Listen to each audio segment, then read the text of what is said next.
أعوذ بالله من الشيطان الرجيم. بسم الله الرحمن الرحيم. ونفخ في الصور فصعق من في السماوات ومن في الأرض إلا من شاء الله ثم نفخ فيه أخرى فإذا هم قيام ينظرون. صدق اللہ العظیم. قیامت کا نقشہ بیان فرمایا جا رہا ہے. وَنُفِخَ فِي الصُّورِ، اس روز سور پھونکا جائے گا. فَصَعِقَ مَنْ فِي السَّمَاوَاتِ وَمَنْ فِي الْأَرْضِ، سب گر کر مر جائیں گے جو آسمانوں میں ہیں یا زمینوں میں ہیں. إِلَّا مَنْ شَاءَ اللَّهُ، سوائے ان کے جنہیں اللہ زندہ رکھنا چاہے. ثم نفخ فیہ اخری، پھر دوبارہ سور پھونکا جائے گا. فاذا هم قیام ینظرون، یکایک سب کے سب اٹھ کر دیکھنے لگیں گے. واشرقت الارض بنور ربها، زمین اپنے رب کے نور سے چمک اٹھے گی.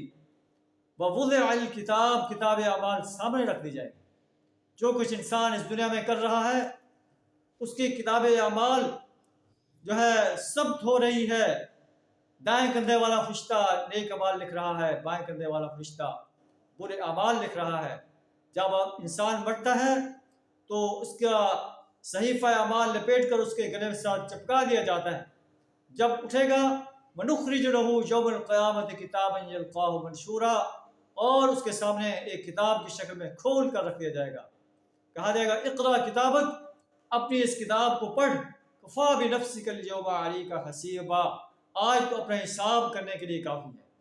ووضع الکتاب، کتاب اعمال سامنے رکھ دی جائے گی. انبیاء کو اور شہداء کو لایا جائے گا. وقضی بینہم بالحق، ان کے درمیان حق کے ساتھ فیصلہ کر دیا جائے گا. وہم لا یظلمون، اور ان پر ظلم نہیں کیا جائے گا. ووفیت کل نفس ما عملت، ہر شخص نے جو کچھ عمل کیا تھا اسے پورا پورا بدلہ دے دیا جائے گا. وَهُوَ أَعْلَمُ بِمَا يَفْعَلُونَ، اللہ جانتا ہے جو کچھ یہ کرتے رہے. اللہ سبحانہ ہمیں ہمارے لیے یوم حساب آسان فرمائے، ہمیں یوم حساب کے لیے تیاری کرنے کی توفیق عطا فرمائے، ہمیں ایمان اور عمل صالح سے اپنے آپ کو آراستہ کرنے کی توفیق عطا فرمائے، شرک، کفر اور نفاق سے اپنی پناہ عطا فرمائے. وآخر دعوانا ان الحمد للہ رب العالمین.